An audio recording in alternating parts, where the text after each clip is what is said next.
Quand tu es fan d'un manga, d'un animé, d'une BD, d'un comic, d'une série, en tant que dessinateur, il y a toujours un moment où tu es tenté d'aller dessiner les personnages qui t'ont le plus marqué. Moi, je viens de finir Solo Leveling et je t'avouerai que j'ai bien kiffé. Du coup, je me suis dit que ce serait sympa de faire un petit fanart de Sung Jin-woo, le héros de Solo Leveling, et de te montrer comment je fais étape par étape pour que tu puisses le faire, toi, à la maison. C'est pas le personnage le plus dur qui existe, mais c'est pas forcément ce qu'il y a de plus simple de faire des fanarts de personnages, puisque tu as besoin de bien comprendre les proportions du personnage, déjà, premièrement, de bien savoir faire des visages, comment bien les structurer, comment faire les proportions, et puis après, comment donner toute l'atmosphère qui tourne autour du personnage. Donc ce qu'on va faire, nous, là, tout de suite, maintenant, c'est de commencer par le dessin.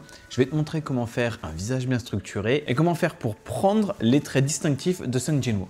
Allez, sans plus attendre, c'est parti. Ok, on passe sur l'iPad pour le dessin. Alors, la première chose à faire, c'est de, comme dans tous les dessins, tracer un cercle. Petit tips ici, si tu veux tracer un cercle qui soit bien rond, il ne faut pas que tu utilises ton poignet, il ne faut pas que tu fasses comme ça, sinon il va forcément se déformer puisque ton poignet n'arrive pas à faire un cercle à 100%.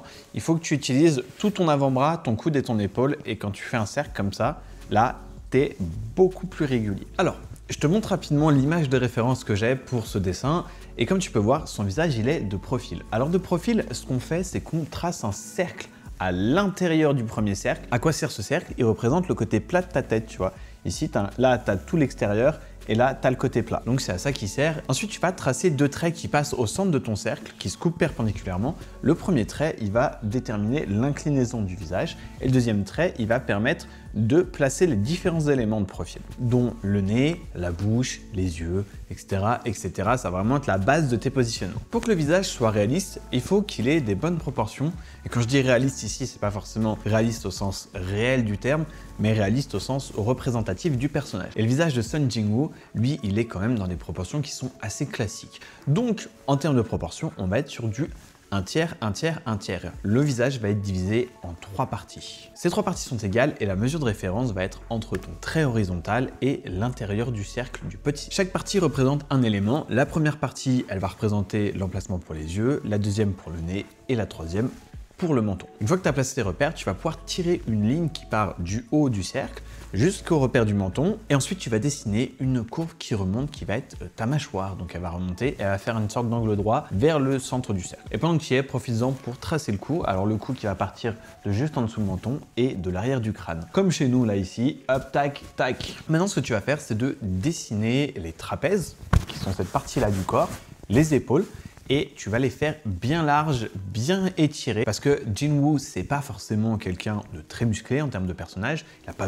des gros muscles, il est quand même assez large pour être imposant en fait. Alors maintenant, on va passer aux différents éléments du visage. Le premier élément qu'on va faire, c'est l'arcade sourcilière qui est juste ici, avec le creux là entre le nez et l'arcade sourcilière qui va être au niveau du premier repère. Ensuite, on va faire le nez de Jin-woo. Alors le nez de Jin-woo, il est quand même assez long, il descend vraiment tout en bas du deuxième repère avec la petite courbe pour rejoindre le tout. Donc là, tu en es à ton deuxième repère. Maintenant, ce qu'on va faire, c'est qu'on va faire les lèvres. Alors les lèvres, elles vont partir directement de sous le nez, comme chez nous, comme les humains normaux, avec une petite courbe qui va faire hop, et après ça redescend. Et ça va être à peu près, la jointure des lèvres va être à peu près à 1 tiers de ton dernier repère. Donc tu vois, là, nous, c'est soit milieu, soit 1 tiers. Lui, sur ses proportions, il a les lèvres un peu plus hautes pour avoir un menton plus long, pour donner un côté plus costaud au menton. Donc, à peu près 1 tiers du troisième repère. Et pour ta lèvre inférieure, et bah pareil, tu repars, tu refais une courbe et tu vas tout droit, tu descends tout droit sur le menton.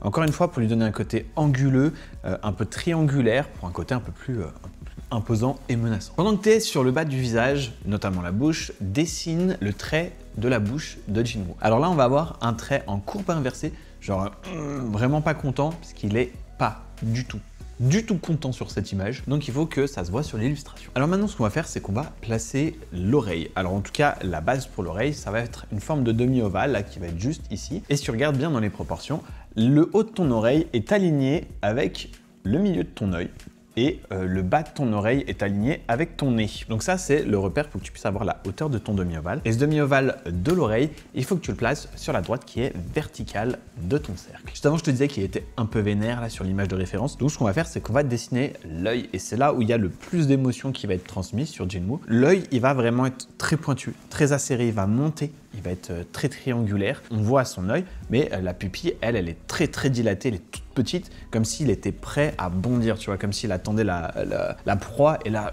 ça, c'est pour l'œil. Une fois que c'est fait, ajoute un petit trait pour la paupière, là, juste au-dessus, et le sourcil qui va être froncé, encore une fois, parce qu'il est vénère. Globalement, je trouve quand même que c'est un personnage qui est assez minimaliste au niveau des traits. C'est quand même quelque chose qu'on retrouve beaucoup dans les manhwas, parce que ils ont la couleur à faire, le dessin et le line art, plus l'histoire. Donc c'est quand même un rythme. Jack, les mangas, c'est un sacré rythme, mais les manhwas, c'est un rythme de malade aussi. Donc généralement, les personnages sont assez minimalistes. Ça fait très coréen. Pour avoir fait mon petit voyage en Corée l'année dernière, ouais... c'est à peu près la coiffure qu'ont les Coréens que tu croises dans la rue. Comme j'avais pas bien centré l'œil, je profite du fait d'être en digital pour pouvoir le déplacer, le décaler un peu plus vers le bas. Et puis j'en profite aussi pour nettoyer un peu mon sketch, enlever tous les traits de crayon, les lignes, etc. histoire d'y voir plus clair. Maintenant, faut qu'on s'attaque à l'oreille. Alors l'intérieur de l'oreille, je vais pas t'expliquer précisément comment le faire ici parce que j'en parle bien plus en profondeur dans ma formation pour apprendre à dessiner des visages facilement. Dans cette formation, pour apprendre à dessiner simplement les visages, ce qu'on voit ensemble, c'est comment faire les proportions, comment faire les croquis de base, où placer tes différents éléments. On voit également comment dessiner différents types d'œil, de nez, de bouche, de visage, pour que tu puisses varier les traits de tes personnages. Et en plus, je te montre en temps réel comment je fais différents types de visages pour que tu puisses intégrer profondément la méthodologie qu'on voit ensemble dans ce cours. Maintenant, ce qu'on va faire, c'est qu'on va finaliser le croquis avec les cheveux. Alors, les cheveux de Sung Jin-woo, ils sont très fins, parce que c'est des cheveux asiates, mais ils sont quand même un petit peu ébouriffés. Ça donne un style à la fois soigné mais déstructuré, et du coup tu sais pas trop s'il est à moitié sauvage, s'il est soigné, voilà, ça dépend un peu de son humeur, quoi. Comme ces cheveux ils sont ébouriffés, moi mon conseil clé ici, ce serait de prendre plusieurs images de référence de lui pour bien comprendre la structure de sa coiffure, qui est quand même assez simple, mais c'est plus au niveau du mouvement des mèches. Je prends plusieurs images de référence et puis après tu refais un peu ce qui t'inspire, un peu dans ton style. Comme ça tu gardes les proportions et la structure de la coiffure, mais ça a un côté personnalisé puisque c'est toi qui as choisi comment faire tes mèches et comment faire tes cheveux, et c'est pas de la pure copie. Avant de passer à l'ancrage, je finalise quelques petits éléments, je bouge 2-3 choses un peu à gauche, à droite, je change 2-3 proportions. Pour l'ancrage, je vais pas tout te détailler, je vais pas te montrer comment faire, c'est pas le but ici, mais je vais te donner 3 petits conseils. Alors, premier conseil, opte pour une plume qui est avec un trait très fin et prends ton temps, vas-y en douceur parce que du coup, vu que c'est fin, faut que tes traits soient précis, soient bien tirés, sinon on aura très vite l'impression que ça fait qu'il y a un peu de vaguelette, tu vois. Les manhwas, ils ont généralement des traits qui sont très fins, les mangas coréens. Alors pour Jin-woo, au niveau de l'ancrage, tu vas avoir quand même beaucoup de travail sur le noir parce qu'il y a beaucoup d'aplats. Ses cheveux sont complètement noirs, sa veste de costume est complètement noire, sa cravate est complètement noire. Encore une fois, c'est pour gagner du temps au niveau de la couleur pour l'artiste. Et le troisième tips, c'est d'opter non pas pour une plume de calligraphie en type de plume, en type de broche, mais pour opter plutôt pour un style un peu plus stylo fine liner, tu vois, un peu un feutre noir, parce qu'il n'y a pas de variation dans l'épaisseur des traits. Dans les mangas, souvent, tu vois qu'il y a des variations, c'est plus épais au niveau de la pommette, ou c'est plus épais au niveau du menton, des yeux, etc. Là, c'est pas le cas, c'est un trait qui est fin, qui est uni, il n'y a pas de ce qu'on appelle de pondeur de trait. Donc opte pour une brush fine liner. Maintenant, il manque plus qu'à faire la couleur. Alors la couleur, te fais pas de bile, t'inquiète pas, c'est pas très dur sur l'image de base. Sur l'image de base du moins, moi je vais rajouter quelques petits éléments histoire que c'est un peu plus de kick, un peu plus d'impact, tu vois. Alors moi je commence toujours par la peau des personnages parce que ça donne un aplat de base, une teinte de base sur laquelle travailler. La peau de Jin-woo, elle est assez rosée. C'est un beige, prends un beige assez rosé. Après, une fois que tu as fait ça, il faut faire le fond. Alors le fond, comme tu peux le voir, c'est un grand faisceau lumineux derrière, comme s'il y avait, c'est pas une explosion, mais comme s'il y avait un pilier de lumière qui va être turquoise sur un fond bleu marine. Donc on va le faire. D'abord, ce qu'il faut faire, c'est de faire les deux côtés bleu marine pour avoir ta teinte de contraste. Ensuite, tu vas mettre le turquoise par-dessus, qui va être ta teinte de lumière. Et pour avoir ce côté diffus dégradé, prends un outil de flou, prends une brush pour faire des dégradés, des mélanges, et t'as plus qu'à mélanger les deux palettes pour avoir un dégradé qui est harmonieux. Avant de passer à l'ombrage, ce que je vais faire, c'est que je vais mettre en blanc toutes les parties blanches du dessin, parce que si tu as besoin de faire des effets avec tes calques, ça va se voir que c'est pas en blanc. Donc ici, c'est pas grand-chose, hein, c'est le col de la chemise et l'intérieur de l'œil. Et du coup, j'opte plutôt pour une couleur qui va être bleu, bleu marine, bleu grise, un poil désaturé. N'hésite pas à jouer avec l'opacité s'il y a trop de contraste, parce que le but c'est quand même de faire ressortir le personnage au premier plan, mais ça permet de garder une harmonie. Sur l'avant du visage, comme dans la référence, je vais opter pour faire une lumière, pour faire un reflet qui va être bleu turquoise. Ça va donner du kick au dessin, ça va donner un peu de saturation. Ce reflet, il va suivre le contour du visage. Mais je me suis dit que c'était pas assez, il n'y avait pas assez de profondeur. Je trouve les manois un peu plats et comme moi le but c'est de faire une illustration et pas juste une case de manois, je vais ajouter de l'orange. Alors l'orange, c'est la couleur opposée sur le spectre des couleurs au bleu. Donc, c'est des couleurs qui sont complémentaires. L'orange, je vais le mettre sur l'autre côté du personnage, à l'opposé du coup du bleu turquoise. Pourquoi? Pour donner de la profondeur, on va en mettre derrière sur ses cheveux, on va en mettre sur sa nuque, on va en mettre sur le costume, histoire que ça donne un peu d'épaisseur à Jinwoo. Si tu veux donner cet effet chez toi, il faut que tu changes le type de calque. Et là, il faut que tu passes en type, en français, il me semble que c'est ajout ou plus. Et en anglais, c'est add. Mon Procreate, il est en anglais, donc je t'avouerai que j'ai plus en tête le nom exact, mais ça doit être ajout quelque chose comme ça. D'ailleurs, si tu souhaites continuer à t'améliorer en dessin, je donne plein d'astuces et de conseils dans mes emails privés. Ça s'appelle la boîte à dessin de Miennou. J'envoie à peu près un email par semaine. Et dedans, on parle de tutos de dessin, de conseils en dessin, on parle de tests de matériel de temps en temps, de conseils pour choisir ton matériel. Donc voilà. Un email par semaine, c'est le premier lien en description. Tu as juste à rentrer ton meilleur email, tu recevras la prochaine édition. Bref, on retourne au dessin. Les couleurs sont faites maintenant, donc on va s'attaquer au dernier détail. Alors, pour le coup, Jinwoo, tout autour de lui, dans l'image de référence, il a de la fumée.